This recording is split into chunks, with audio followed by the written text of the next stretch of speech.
係夏文月爸媽，歡迎你哋返到嚟我嘅頻道。今日我會講嘅係唇部護理。我呢，一年365日不分晝夜呢，都去護我嘅嘴唇嘅。原因有兩個，第一個係因為我好怕我嘅嘴唇會爆拆，咁樣會好痛。第二個原因，因為我好怕有唇紋，咁樣會顯得個人好老。各位觀眾，以上兩點都非常之重要。尤其是係第二點，爸媽覺得咧，真係女孩子會化妝，搽完個唇膏雅致嘅話，你諗下，幻想一下，如果你嘴唇已經好乾燥，仲搽一啲雅致嘅唇膏，哇，即刻老咗10年嘅感覺。今日我拍呢條片嘅所有唇部產品，都係我自己覺得好用、私藏嘅嘢嚟分享俾大家。希望各位觀眾你哋會鍾意。我係冇接受任何廣告。我要第一支介紹嘅係呢一支潤唇膏。呢一支潤唇膏我已經用咗好多年，亦都用咗好多支。佢嘅巴閉嘅地方係乜嘢呢？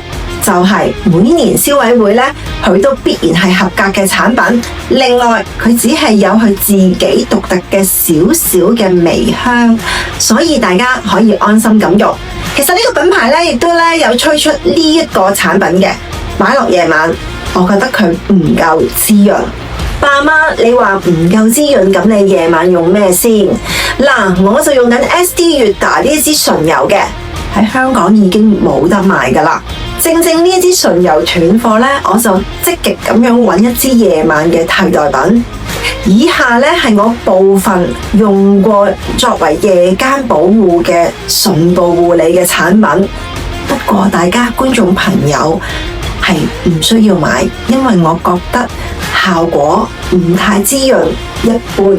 咁以下嘅產品就係呢啲啦。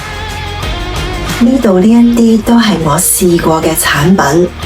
呢一個我有試過啦，呢個我都試過喎。仲有呢啲品牌我都有試㗎。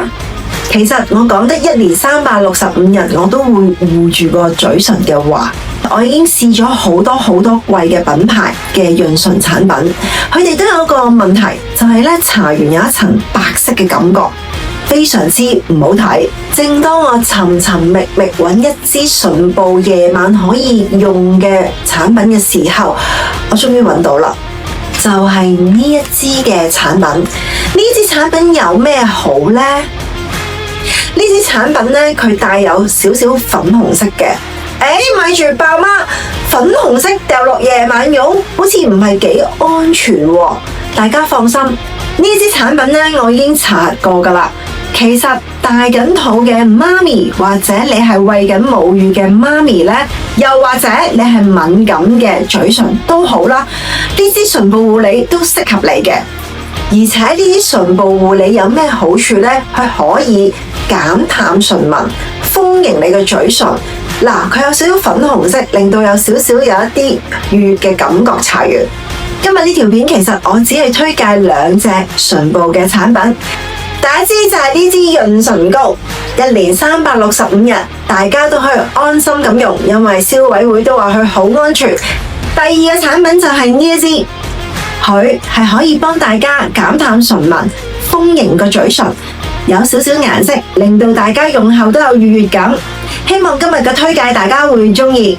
觀眾朋友們，如果你鍾意我爸媽夏文月嘅影片，請記得俾個 like 支持下我 ，subscribe 訂閱我頻道，仲有撳埋隔離個鐘仔，咁我所有嘅影片你都會睇到㗎。我哋下集見，拜。